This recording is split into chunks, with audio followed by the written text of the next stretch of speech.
Enterados de todos los elementos con los que van a desarrollarse en la vida profesional.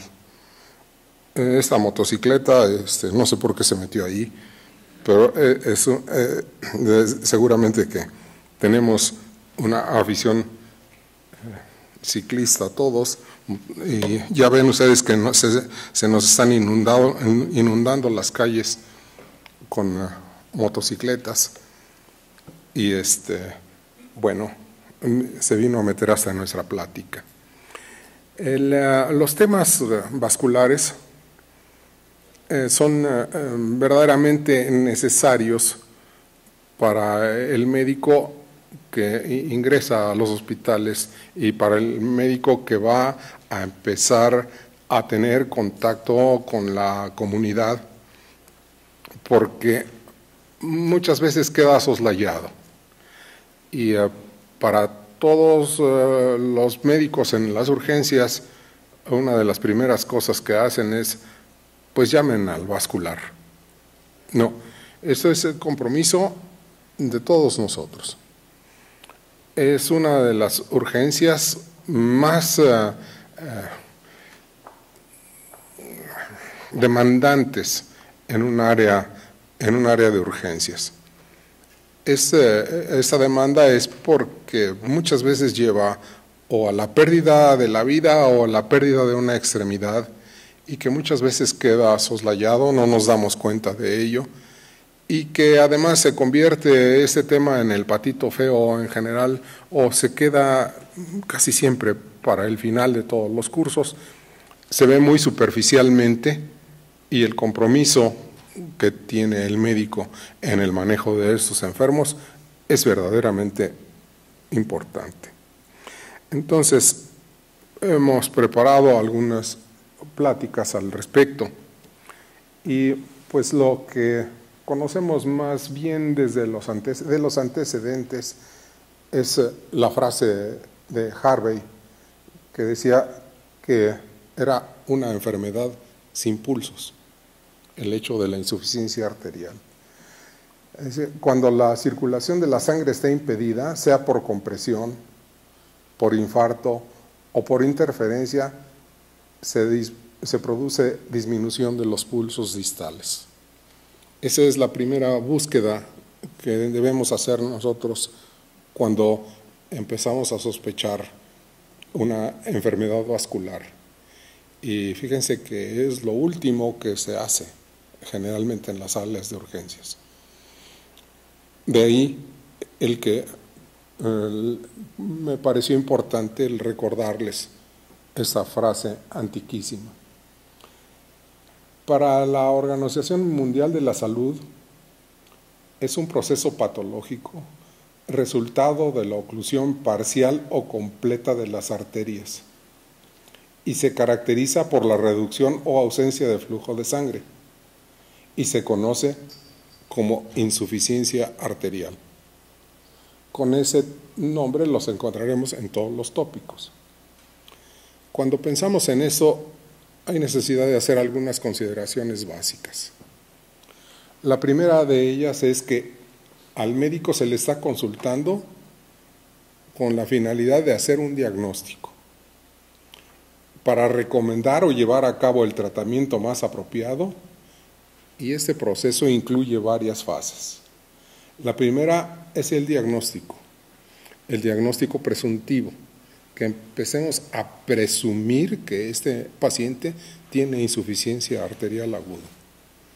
Y esto se hace sobre las bases clínicas, no sobre el Doppler que se le va a pedir en un momento dado al angiólogo consultante, y el angiólogo pues nada más está en la noche o nada más está a determinada hora, y es responsabilidad de nosotros que estamos recibiendo al enfermo hacer ese diagnóstico presuncional. Una vez que hemos presumido sobre las bases clínicas, que vamos a ver cuáles son, hay que usar todos los medios diagnósticos no invasivos. Sin invadir al paciente, nosotros podemos llegar a un grado de precisión verdaderamente acucioso y nos va a dar casi toda la orientación. Una vez que tenemos eso, entonces vamos a confirmar el diagnóstico, el grado de incapacidad funcional o severidad. ¿Qué tanto está dañando a este paciente el hecho de que no estén irrigados las extremidades y que tengan incapacidad funcional? Después, desde luego, que nosotros podamos elaborarnos un pronóstico. ¿Qué va a pasar con esa pierna? ¿La va a perder? ¿No la va a perder? Si nosotros actuamos negligentemente, ¿podría llegar a perderse esa extremidad? Si nosotros actuamos con eficiencia, seguramente vamos a salvar no solamente la extremidad, sino la vida. Establecer las medidas de tratamiento médico. ¿Cuáles son las medidas de tratamiento médico? Vamos a dar vasodilatadores, vamos a dar medidas higiénicas, que son las primeras que debemos tomar en cuenta.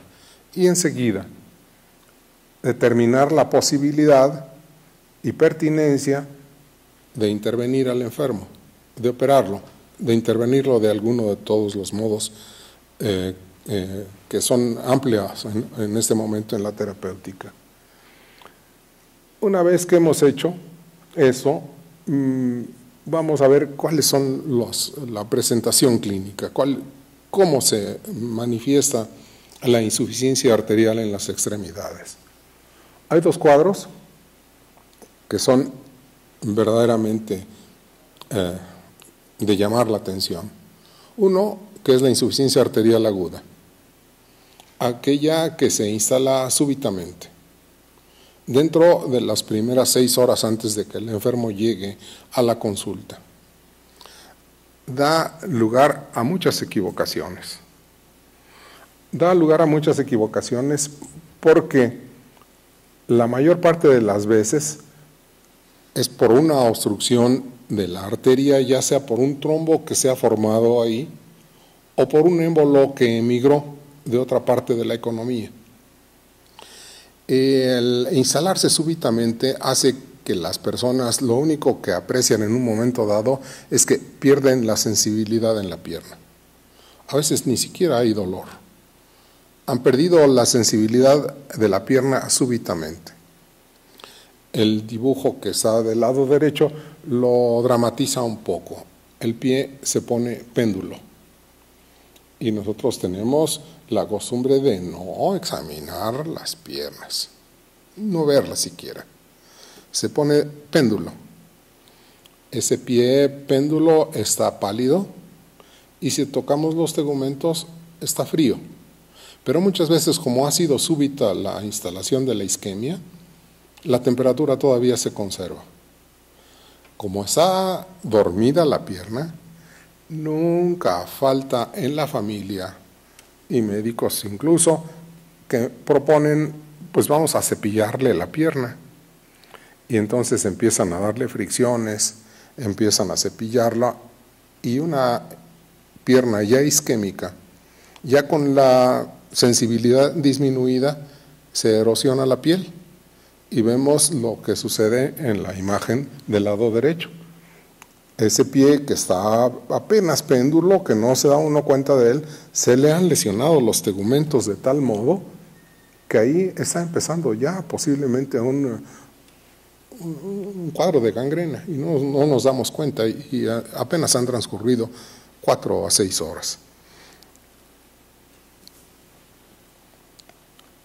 En tanto que la insuficiencia arterial crónica tiene un cuadro diferente. Este cuadro es diferente porque va instalándose paulatinamente. La primera manifestación paulatina que tiene es que el enfermo camina casi normalmente y al llegar al kilómetro o menos de 1 kilómetro aparece un dolor intenso en la pantorrilla. Ese dolor intenso en la pantorrilla lo confunde el enfermo con un calambre descansa un rato, se le pasa el dolor, vuelve a caminar hasta los siguientes 100 metros en que vuelve a aparecer el dolor. A esto se le llama claudicación intermitente. Todos estos son, desde luego, reactivos en los exámenes que ustedes van a presentar, así que recuérdenlos. Esa claudicación intermitente la describió hace muchísimos años un veterinario. Y resulta que este veterinario manejaba caballos de carreras en un sitio muy prominente en Francia. Entonces esos caballos de carreras son muy caros, se ponen grandes apuestas y el caballo corría, llegaba ya oyen ustedes, el cuarto de milla y el no sé cuántos de milla, en fin, el caballo no llegaba a la distancia y se detenía y empezaba a cojear, empezaba a claudicar. Todos estos caballos se venden en Francia y es común el consumo de caballo, de carne de caballo, en muchas partes de Europa. Entonces el veterinario iba, tomaba las piezas, el animal estaba completamente sano, pero ya era inservible para las carreras.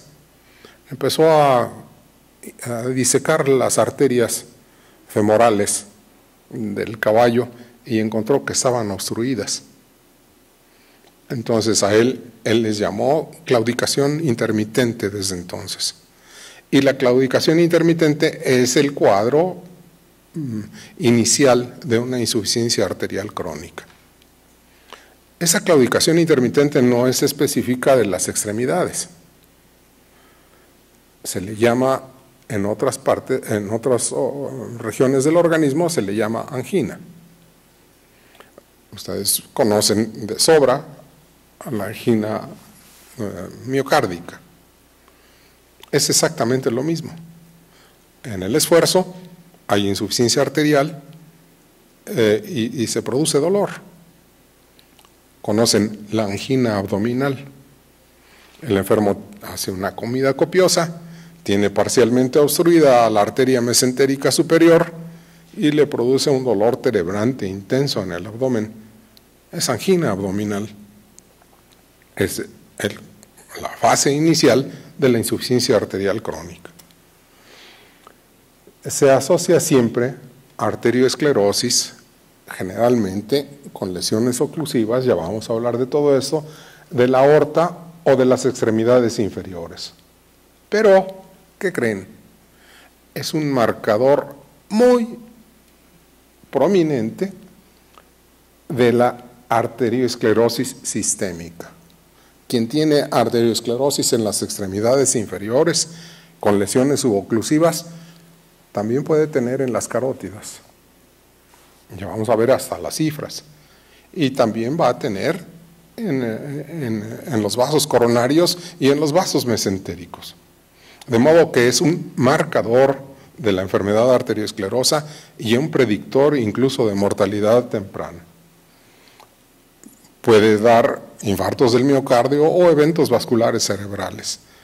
Vean entonces aquel enfermo que tiene insuficiencia arterial crónica como una manifestación de una enfermedad sistémica. No se claven exclusivamente por la extremidad o por la extremidad que está sufriendo. Una fase más avanzada es lo que llamamos dolor nocturno de reposo. Describiré el cuadro. El enfermo hace una vida normal, posiblemente tiene meses, semanas o años de sufrir claudicación intermitente a la que no le da mucha importancia, porque finalmente puede seguir caminando e incluso subiendo escaleras, aunque tenga su claudicación intermitente. Pero resulta que en una fase más avanzada de la obstrucción arterial, cuando se pone de reposo en la cama, empieza el dolor en las extremidades inferiores, se produce isquemia. la presión arterial media no es suficiente para perfundir los tejidos. Y entonces aparece dolor. Es típico el dolor a las 2, 3 de la mañana. El enfermo despierta con dolor en las pantorrillas, dolor en una cadera, dolor en un pie y cuelga las piernas. Instintivamente se sienta en el borde de la cama, cuelga las piernas y desaparece el dolor, igual que le sucedió antes con la claudicación intermitente. Vuelve a acostarse y a veces concilia el sueño y no pasa más. Sin embargo, el padecimiento está avanzando y nosotros médicos debemos poner atención porque ya en esas fases debemos estarle dando una ayuda efectiva a ese enfermo. Entonces, estos son los dos cuadros más importantes de la insuficiencia arterial crónica. El tercer paso ya es la gangrena. No tenemos que hacer grandes descripciones, lo conocemos bien, empieza a aparecer necrosis en alguna porción de la extremidad afectada. Este tejido necrosado generalmente empieza porque se pone un dedo, generalmente el dedo grueso, negrito, y después se pone el dedo que sigue, y después el otro ortejo, y después todos los ortejos, y después la mitad del pie. El cuadro es ese que estamos viendo ahí fotografiado, pero si no se infecta, aquello se puede empezar a momificar.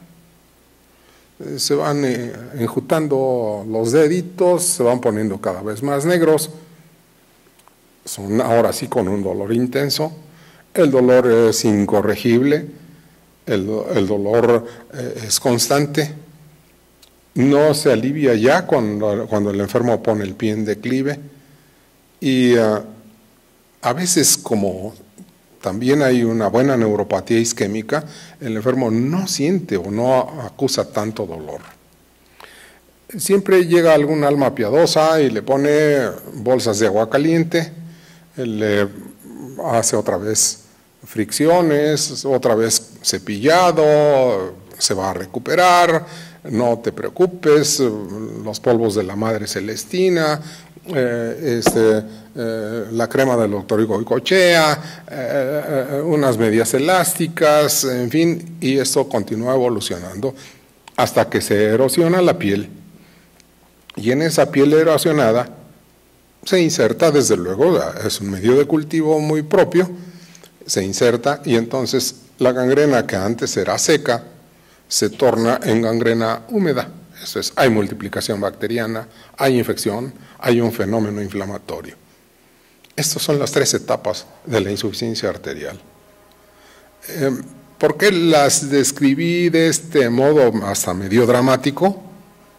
Porque muchas veces en la clínica a estos enfermos no se les hace caso, no se les pone atención. Entonces, ¿qué está temblando?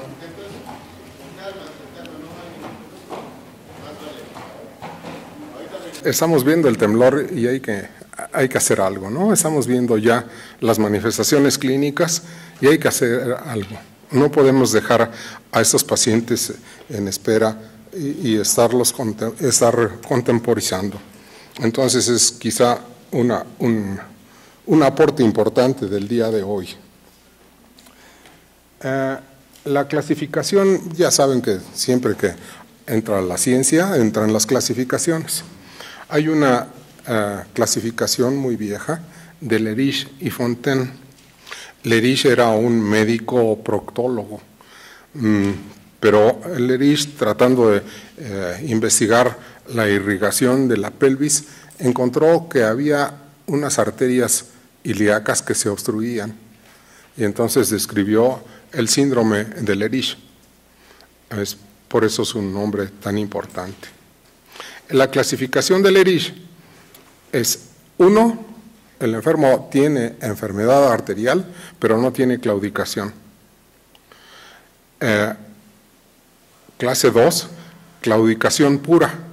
Es el que nada más tiene claudicación y que tiene dos clases. Una que es la A, cuando después de caminar más de 150 metros aparece la claudicación. Y cuando es menor de 150 metros, entonces la claudicación es temprana y es la clase B. También creo que se pone en algunos reactivos de los exámenes la clasificación.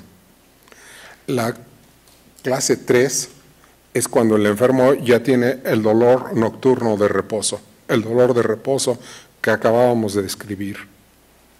Y desde luego la clase 4 es cuando ya hay una ulceración isquémica, esto es que la piel ya se rompió, ya se destruyó, o que tiene ya francamente una gangrena. Clasificación de Lerich, 1, 2, 3 y 4. Para los latosos que hacen los exámenes, pues es importante. Ahora, las categorías de la insuficiencia arterial crónica. La 1 es cuando las extremidades son viables. La 2 es cuando las extremidades o la zona comprometida está amenazada. Y la 3 es cuando ya es irreversible. Ya no hay nada que hacer y tenemos que llegar a la última fase a la que nunca quisiéramos llegar, que es la amputación. Y ustedes saben que una de las primeras cirugías que se hicieron en el medievo, desde la edad antigua, era precisamente amputación. Y las amputaciones por esta enfermedad. Entonces, el llenado capilar es uno de los datos que ya vamos a ver. Él está intacto en el caso de que está viable, no hay debilidad muscular, la sensibilidad está conservada y la señal Doppler, que nosotros vamos a investigar, es audible. En tanto que cuando ya está amenazada, pero es rescatable con tratamiento inmediato, el llenado capilar es más lento. La debilidad muscular es muy moderada o es parcial y hay una pérdida parcial y moderada de la sensibilidad. La señal Doppler está disminuida o no es audible. Y cuando es irreversible es cuando todo esto ya está perdido. Hay signos ya de necrosis. No voy a abundar más en ello porque no vale la pena. Desde luego, si lo ponemos con los grupos etarios, los grupos de edad, pues esto se presenta más a los finales de la vida, después de los 70, 74 años, que hay lesiones arteriosclerosas. La historia natural de un paciente no diabético, una vez que empieza insuficiencia arterial, es esta. Más o menos el 25%, 1 de cada 4, va a tener progresión a pesar del tratamiento que hagamos. Que requirieron revascularización a 10 años, el 19% requirieron alguna intervención. Entonces ya aumentó la proporción de enfermos. Y que llegaron a la amputación, el 7%. Entonces, de que alguien empieza con insuficiencia arterial, en los 10 años tiene esa perspectiva. Si ustedes se fijan, la bibliografía que les pongo es una bibliografía no muy reciente. ¿Por qué? Porque quiero darles a ustedes verdades establecidas. No se trata de la novedad de la última hora, sino son verdades ya establecidas por todos los criterios. La mortalidad en enfermos con un diagnóstico de enfermedad vascular periférica, si tienen claudicación a 5 años, el 30% han fallecido y la única manifestación que tenían era claudicación intermitente. si tenían dolor de reposo, a los 5 años el 70% fallecido. Vean entonces que es un marcador importante la insuficiencia arterial. Es un marcador muy importante. No se diga a los 10 años o a los 15 años. Los factores de riesgo asociados. Los textos actuales y la propaganda de los fármacos que se usan para esto abundan en todos estos factores de riesgo. Los cuantifican, los califican, les ponen en la búsqueda de que esto se modifique. En realidad no se ha logrado una modificación importante. Entonces, el ser varón es un factor de riesgo. La edad, por progresión por cada 10 años, también tiene importancia. La diabetes, el tabaquismo, la hipertensión, la hipercolesterolemia, el fibrinógeno elevado y paradójicamente el alcohol no. ¿Será protector? No sabemos, pero la verdad es que todos hablan de la dieta mediterránea, de tomar una copa de vino al día, en fin, posiblemente sí se pudiera considerar uno de los factores protectores. Las causas de la oclusión arterial crónica no necesariamente son por arteriosclerosis. Hay muchas otras patologías que lo pueden dar. Ya vemos ahí algunas de ellas, calificadas con diferentes nombres, pero puede haber la fibrodisplasia, la displasia fibromuscular, las enfermedades atróficas, la papulosis maligna, en fin, muchos otros padecimientos pueden estar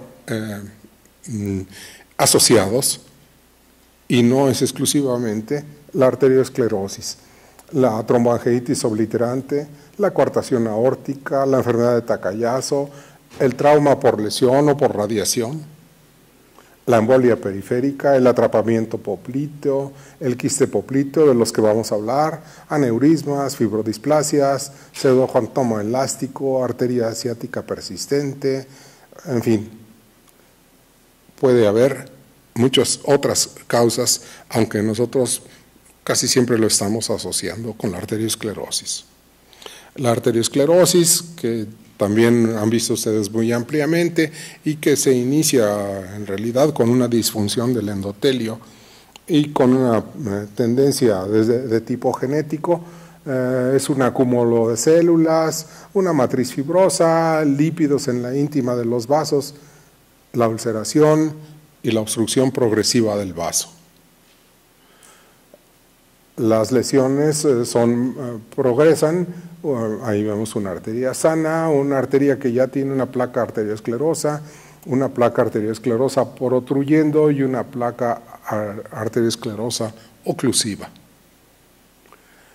Lo importante es que ustedes van a recibir en todos los hospitales, en el hospital que estén, una hoja de evaluación del paciente vascular, en donde se van a tomar todos los antecedentes del paciente y se van a codificar y que todo esto va a ser manejado, de hecho, en forma computarizada.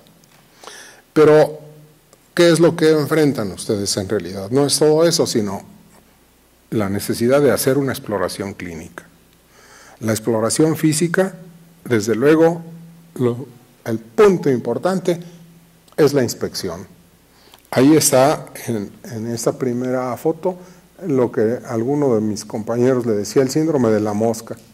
Se le para una mosca, da la impresión de que está una mosca parada en el dedo grueso, y es una primera lesión que está anunciándonos que hay un proceso todavía mucho más grave. Generalmente esa es la manifestación externa, pero para que esto se produzca hay lesiones oclusivas en partes mucho más altas del cuerpo. Lo conducente es explorar al enfermo en una sala tranquila, tibia. Si la sala está fría, no vamos a poder nosotros apreciar correctamente la temperatura cutánea. Entonces el enfermo debe estar tranquilo, lo descubrimos y al descubrirlo lo primero que hacemos es empezar a buscar los pulsos femorales.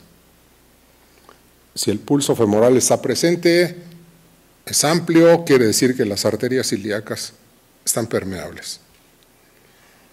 Pero si ponemos un estetoscopio y escuchamos un soplo, quiere decir que las arterias ilíacas o femorales mismas están subocluidas y que la sangre produce una turbulencia suficiente para que nosotros estemos escuchando un fenómeno soplante. Entonces, este es el punto que no debemos omitir en el examen de un enfermo que tiene cualquiera de los datos clínicos que acabamos de ver.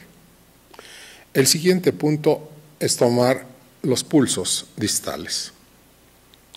El pulso pedio no se toma palpando con un dedo, se toma alineando todos los dedos en lo que nosotros sabemos que es el trayecto de la arteria pedia. Comprimimos y soltamos así como cuando tomamos el pulso radial. Pero exploren siempre en esos enfermos el pulso pedio. Ya dijimos que Harvey había identificado que era la enfermedad sin pulsos. El pulso tibial posterior. Alinear todos los dedos detrás del maléolo interno de cada una de las extremidades, comprimir y empezar a soltar hasta que palpemos el pulso tibial posterior. Habitúense a hacerlo con todos los enfermos. A muchos pacientes que no tengan ninguna cosa para que aprendan ustedes a educar sus dedos para encontrar esos pulsos. Estando educados, créanme ustedes que van a salvar muchas extremidades. Entonces, el pulso tibial posterior se toma también alineando todos los dedos. No es nada más un dedito el que se pone, sino alinear todos los dedos en el trayecto del vaso. La arteria poplitea. La arteria poplitea necesita un poquito más de educación para que aprendamos a captarla. Escojan pacientes delgados. Hundan los dedos en el hueco popliteo de las dos manos, los pulgares a los lados de la rótula, opriman y empiecen a aflojar los dedos hasta que sientan el pulso. El identificar un pulso popliteo les asegura a ustedes que no va a tener una amputación arriba de la rodilla el paciente. Es muy importante el pulso popliteo. Ahí está otra vez. Otro signo importante. Aquí en mis fotos no se ve muy claro, pero la extremidad isquémica, cuando ustedes la levantan, estando el paciente acostado, la extremidad isquémica se pone más pálida que la extremidad no isquémica. Levanten ustedes con su mano, los dos talones, pónganlos unos 30, 40 centímetros sobre el plano horizontal y espérense unos minutitos. Bueno, no minutos, 30 segundos. En 30 segundos el pie isquémico se pone blanco porque no llega suficiente sangre. Es un signo clínico muy importante. Si ustedes dominan esto, van a estar muy al abrigo de dejar pasar datos importantes para el enfermo. Sabemos que podemos estar haciendo el Doppler pulsado, y que pueden ustedes comprar por unos miles de pesos un aparatito y lo ponen, sopla, se oye muy bonito, pero no hay nada como el tener educados los dedos para hacer una búsqueda adecuada de los pulsos del paciente. Una medida, si van a usar el Doppler hay en todos los servicios de urgencias hay un Doppler. No es el Doppler ginecológico, obstétrico, sino el Doppler superficial. Este también es relativamente económico y lo pueden ustedes comprar y tener en su consultorio cuando estén ejerciendo en cualquier sitio. Entonces, con ese Doppler ustedes pueden buscar la señal en los sitios que acabamos de mencionar. En todos esos sitios van a escuchar una señal muy intensa. Bueno, si no la escuchan, aguas, porque si no hay pulso y no escuchan la señal, seguramente hay una obstrucción arterial. Pero hay una prueba que es contundente. Se llama índice tobillo-brazo. Coloquen ustedes en el tercio inferior de la pierna, de la pantorrilla, el mango del baumanómetro. Identifiquen con el Doppler el sitio en donde están palpando a ustedes el pulso y están oyendo la señal Doppler. Suban la presión arriba de la presión que suponen ustedes que es la presión sistémica del enfermo. Si suponen ustedes que el enfermo debe tener 150, 160 de presión, pues entonces súbanla a 170, 180 y empiecen a bajar poco a poco la presión del manguito. En el momento en el que escuchen la primera señal Doppler, escuchen ustedes el fenómeno soplante, anótenlo. Es la presión sistólica de su paciente, del paciente en las piernas. Ahora, tomen la presión que el enfermo tiene en el brazo y comparen la presión que el enfermo tiene en uno de los brazos con la presión que tiene en la arteria tibial posterior. La relación debe ser 1 a 1 o un poco más elevada la presión de la pierna que la del brazo. El trayecto es más largo, la aorta está más directa, 1000 factores, pero casi siempre la presión es más alta. Cuando ese factor está alterado, entonces nosotros hacemos una clasificación. Es normal si es de mayor del 0.997 el índice hasta 1.10 o más. Cuando el enfermo tiene claudicación, el índice baja a 0.4, 0.8. Cuando hay dolor de reposo, ustedes van a encontrar un índice pues hasta menos del 50%. Cuando ya está gangrenado, el índice es bajísimo. Y cuando hay isquemia aguda, que se tapó la arteria de repente, no hay, simplemente índice. Este índice tobillo-brazo es uno de los indicativos y un modo de hacer una evaluación objetiva de lo que le está sucediendo a nuestro enfermo. Desde luego, ahora cuentan ustedes con un recurso más. Además del llenado capilar y todo esto, pueden comprarse por 980 pesos un oxímetro de pulso. Y con ese oxímetro de pulso pueden ustedes darse cuenta de si esa extremidad se está irrigando o no se está irrigando. Tráiganla en su maletincito, en la bolsa, en fin. Ahorita casi todos los residentes en todos los hospitales traen su oxímetro de pulso en la bolsa. De modo que es un recurso verdaderamente valioso.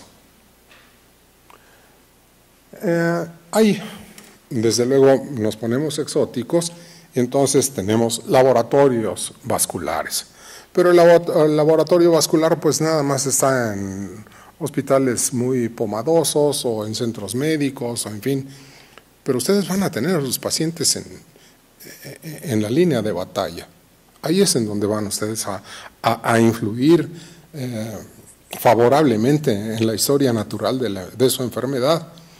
Entonces, el laboratorio vascular Debe ser una sala con temperatura estable, continua, y se puede hacer ahí oscilometría, oscilografía, pletismografía arterial, ecografía simple, ultrasonografía Doppler de emisión continua o pulsada, pruebas de ejercicios en banda sin fin y el ecodoppler duplex, que es en este momento la piedra de toque.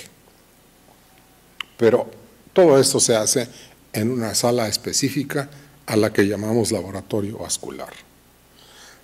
A pesar de todo ello, el ecodoppler duplex parece ser el que tiene más sensibilidad y más especificidad. De modo que es una prueba muy confiable en la que debemos nosotros estar siempre alertas.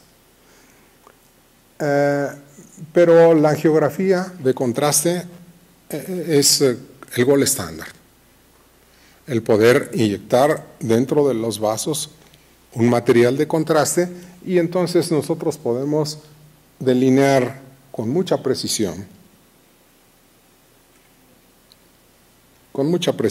el tipo de lesiones que tiene el enfermo. Se pueden ver desde lesiones parciales, a pesar de que flujo, pulso y todo lo demás esté normal, ya vamos a empezar a ver lesiones arteriales. Esas lesiones arteriales son capaces de ulcerarse, a originar un trombo en ese sitio y causar una isquemia aguda.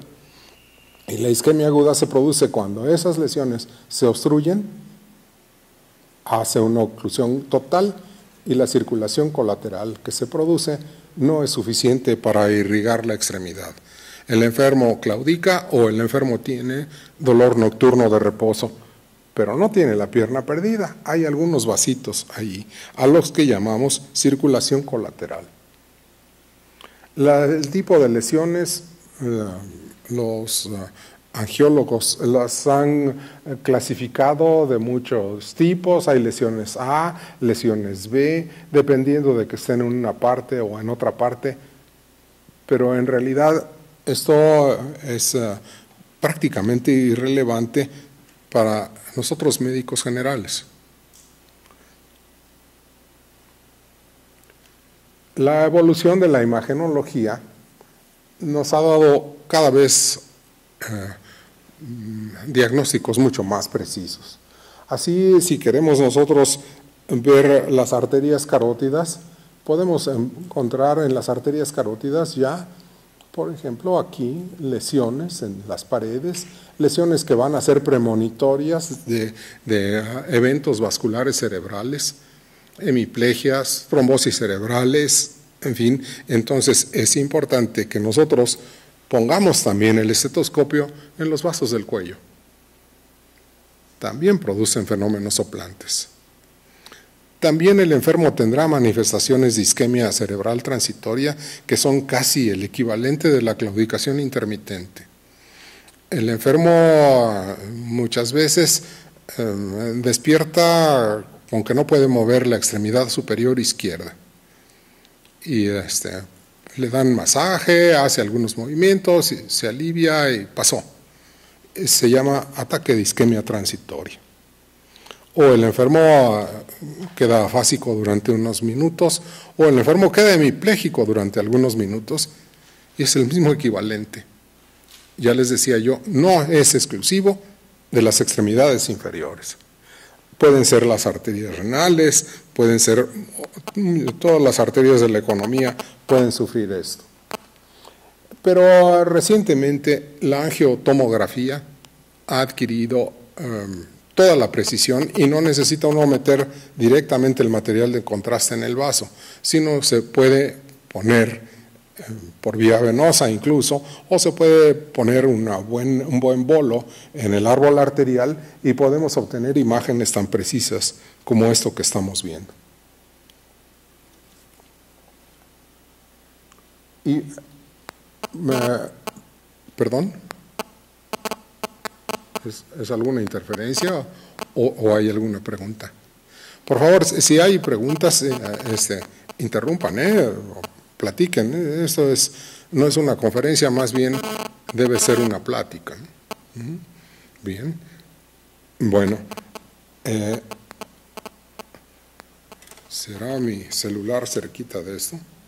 Sí es posible, ¿eh? Sí, me está entrando alguna señal y está interfiriendo. Bueno, entonces podemos tener lesiones a diversos niveles, porque cada enfermedad tiene características diferentes. No todos los enfermos son iguales, nos han dicho ustedes desde siempre. Pero un aspecto importante es el establecimiento en la insuficiencia arterial crónica de circulación colateral. La circulación colateral puede ser tan importante que puede sustituir en un momento dado, como aquí vemos, la irrigación. Entonces, un claudicador intermitente, claudicador puro, puede llegar con el paso de los años a ser una evolución más o menos normal. Ya vimos que el 75% de los enfermos pueden estar a los 10 años bien, sin claudicación y recuperar la irrigación de la extremidad. Entonces, hay muchas vías alternas. Por ejemplo, para las carótidas está la carótida externa, o están las arterias intercostales, las torácicas internas, la femoral profunda, las geniculares, las articulares. De modo que sí piensen ustedes que la circulación colateral es un buen aliado de nosotros. Los objetivos del tratamiento, una vez que hemos hecho nosotros el diagnóstico y que lo hemos hecho con la precisión que queremos, necesitamos orientar. ¿Y qué es lo que vamos a hacer? Lo primero que necesitamos es aliviar los síntomas. Para eso existen analgésicos de muchos tipos y muy poderosos. Atención, pueden enmascarar un cuadro que progresivamente se está agravando.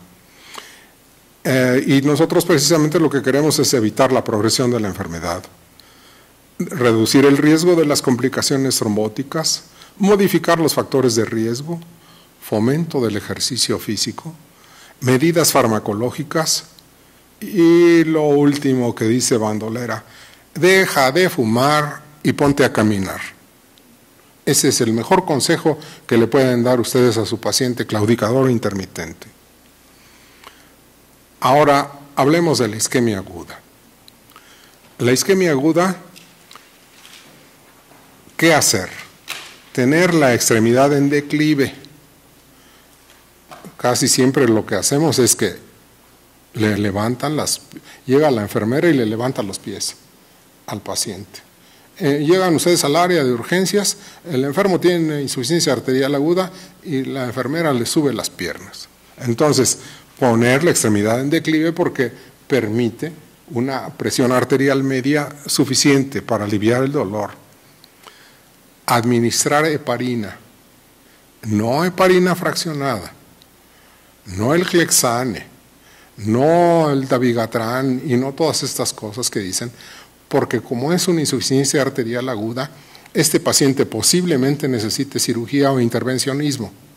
Y ya estamos con un enfermo anticoagulado al que le hacemos una incisión y nos va a sangrar copiosamente. En tanto que si ponemos nosotros heparina no fraccionada, la ponemos en bolo y la damos en perfusión con una bombita de perfusión continua, en el momento en el que cierran ustedes el gotero de la heparina, en ese momento ya pueden operar al enfermo. No hay necesidad de esperar más de una media hora para intervenirlo. Si ustedes le ponen heparina subcutánea, el Clexane y todas estas cosas, ese enfermo, para que se controle el problema, tienen que pasar horas o a veces días. No se diga si están con otros fármacos de los que vamos a hablar. Entonces, heparina no fraccionada. Si es posible, a dosis de 1 miligramo por kilogramo de peso en bolo endovenoso, para prevenir la progresión del trombo. Ya está formado un trombo, hay que tratar de detener su progresión. Traslado del paciente a una unidad de cirugía vascular donde se realizará bien la fibrinolisis son enzimas que se pueden poner endovasculares y que lisan a veces el trombo, o bien el tratamiento quirúrgico en cualquiera de todas las variedades. Pero ese es el siguiente paso. No esperen ustedes a que el enfermo progrese. Si tiene una insuficiencia arterial aguda, no esperen a que se gangrene. No esperen a que ese enfermo en el que ustedes ya identificaron, que no tiene pulsos, que tiene el dolor intenso, que tiene la pierna paralizada, que tiene todo eso, no esperen más. Ese enfermo debe ser atendido ya, en forma invasiva. Si el tiempo de evolución es prolongado y las lesiones son irreversibles, esto es, ya está gangrenado, es precisa la amputación de la extremidad para preservar la vida del paciente. No sé si estoy haciéndolo demasiado sintético, pero eso es lo que vamos nosotros a encontrar. En general, para preparar ahora, por ejemplo, que se están ustedes preparando para estos exámenes, les recomiendo que busquen ustedes un libro que está en internet que se llama Asturias. Puede ser que les pueda ayudar más al rato el dato completo, pero tiene todo sintético. No tienen ustedes que echarse el Harrison y el completo para poder ustedes presentar un examen, ¿eh? Es necesario. Entonces, les estoy dando algo resumido y que no está en el Asturias, porque en el Asturias no consideraron a la insuficiencia arterial ni la insuficiencia venosa. Entonces, suspender hábito tabáquico. El abandono del tabaco reduce el riesgo de infarto de miocardio y muerte por causa vascular, pero no mejora la distancia caminada libre de dolor, ni la distancia total caminada en pacientes con claudicación intermitente. Esto es un consenso que ya se obtuvo, entonces hay que hacer alguna otra cosa, además de suspender el hábito tabáquico. Controlar la hiperlipidemia. El control de los niveles de lípidos es beneficioso en pacientes con arteriopatía periférica, ya que reduce la progresión de la enfermedad medida por angiografía y la severidad de la claudicación. Esto fue documentado en una revisión sistemática que hicieron Leng y colaboradores en 2001. El objetivo terapéutico en este tipo de pacientes es alcanzar niveles de colesterol menores a 100 miligramos por mililitro y una concentración de triglicéridos menor de 150 miligramos por mililitro. Estos son resultados de metaanálisis y revisiones sistemáticas. Esa es la verdad con la que nosotros estamos trabajando en este momento. El control de la diabetes mellitus. Ya sabemos que México tiene una pandemia de diabetes y tenemos insuficientes arteriales en cantidades enormes. Un control estricto de los niveles de glucosa no disminuye el riesgo de muerte o amputación de una extremidad relacionada con una enfermedad arterial periférica. De modo que el control de la diabetes de la glucosa no necesariamente influye en el riesgo, disminuye el riesgo de muerte. No obstante, es bien conocido que un control estricto de los niveles de glucosa previene las complicaciones microvasculares típicas de la diabetes y la aparición de otros eventos cardiovasculares. De modo que el diabético debe estar controlado. El control de las cifras de presión arterial. La hipertensión arterial es el principal factor de riesgo relacionado con la enfermedad arterial periférica. Los beta bloqueadores son fármacos seguros en pacientes con enfermedad arterial periférica, exceptuando aquellos que tienen afectación muy severa, porque no le bajamos tanto la presión que no irrigan las extremidades. Los inhibidores de la enzima convertidora de la angiotensina en pacientes con enfermedad arterial periférica reducen los eventos isquémicos. El ejercicio físico. El ejercicio físico al menos 30 minutos por sesión, 3 veces a la semana, caminando con una intensidad cercana al umbral del dolor. Mejora la distancia máxima recorrida y el tiempo caminado libre de dolor en pacientes con claudicación intermitente. También es producto de una serie de metaanálisis y revisiones sistemáticas. Las medidas farmacológicas. Desde luego ustedes se preguntan mucho qué medidas farmacológicas podemos tomar. Vamos a mandar, seguramente el paciente va a ser visto por un especialista, pero ¿qué hacer? Los pacientes deben recibir aspirina. ¿Cuánto? Dosis bajas, 100 miligramos al día. Son tan eficaces como dosis más altas. Y además tienen menos efectos secundarios. Y esto ya es una recomendación universal. Otros fármacos. Clopidogrel, 75 miligramos, es una alternativa eficaz. Y muchas veces lo usamos como coadyuvante, además de la aspirina. La pentoxifilina da un beneficio pequeño, pero no hay datos suficientes para recomendarlo. Aparentemente son solamente clopidogrel y aspirina. El cilostazol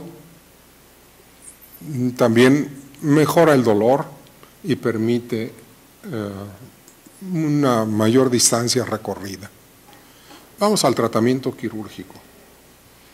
Yo sé que no lo van a hacer ustedes, pero ustedes lo van a indicar, no lo van a hacer ustedes de primera intención, sino hasta que hagan su carrera hospitalaria y que hagan un curso de cirugía, en fin, toda la carrera hospitalaria. Pero el tratamiento quirúrgico invasivo está indicado solamente en los estadios 3 y 4.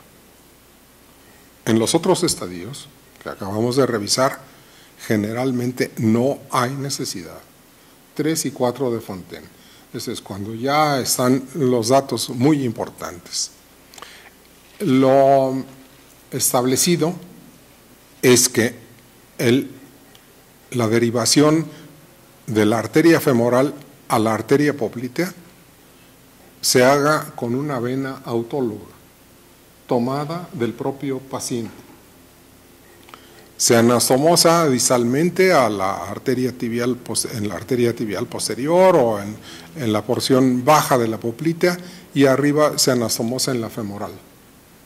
Hacemos un puente vascular, lo que ustedes comúnmente conocieron o conocen en nuestro agringado bypass, pero es una derivación arterial.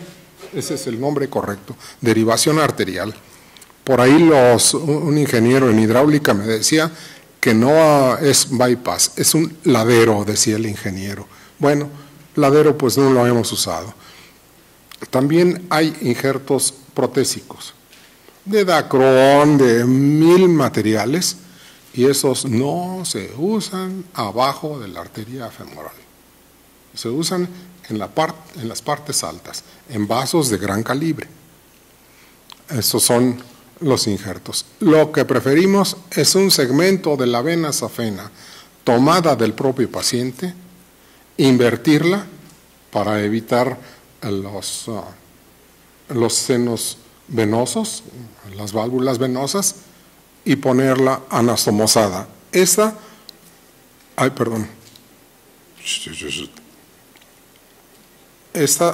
a la porción distal y esta a la porción proximal en la arteria femoral. Entre más corto sea el segmento, los resultados van a ser mejores. La duración de estos puentes venosos es aproximadamente de 15 años de permeabilidad y siempre se acompañan de producción de circulación colateral, de modo que muchos enfermos que se tratan de este modo quedan curados mientras no les da el infarto o la angina abdominal o algún otro padecimiento. Usamos también injertos de politetrafluoretileno expandido, nombrezote, ¿verdad? PTFE. Esos tampoco los utilizamos abajo de las rodillas.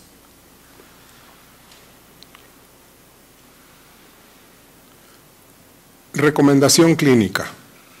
El examen del pulso pedio es rutina en la exploración de pacientes mayores de 50 años. La determinación del índice tobillo-brazo se debe hacer siempre que se encuentren pulsos disminuidos.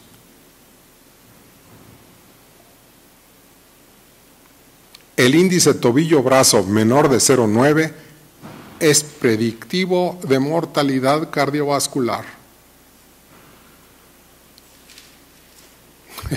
Parecen aforismos hipocráticos, ¿verdad? Están muy determinantes, pero bueno, el riesgo es abatido por el uso de aspirina. Son verdades establecidas hasta nuestros días. Ya saben que en medicina las verdades cambian a una velocidad verdaderamente vertiginosa. Usamos y se han usado férulas, stents les llaman. Ustedes van a oír que a fulanito le pusieron un stent en la coronaria y le pusieron 20 stents en todas las otras coronarias. Bueno, pues también se usan en las arterias distales y en las arterias femorales. Ahorita vamos a hacer algunas palabras más sobre esto. Bien, creo que todas estas imágenes solamente los van a... bueno, creo que por ahí vi una imagen que sí posiblemente les fuera útil. Estas son, originalmente les dijeron calzoneras. Se instalan en la aorta abdominal, infrarrenal, y se lleva un brazo a cada una de las arterias. Todavía vamos a tener oportunidad de hablar más sobre ello. Un caso de circulación colateral, en fin, bla, bla, bla, bla, bla. Obstrucción arterial aguda. Esto es una obstrucción arterial aguda. En el momento en el que hacemos el angiotac o la angiografía, observamos en el sitio en donde se ha producido la oclusión un trombo en el interior, y la oclusión habitualmente es como una cuchillada, ¿verdad? No hay ninguna circulación colateral establecida. Bien.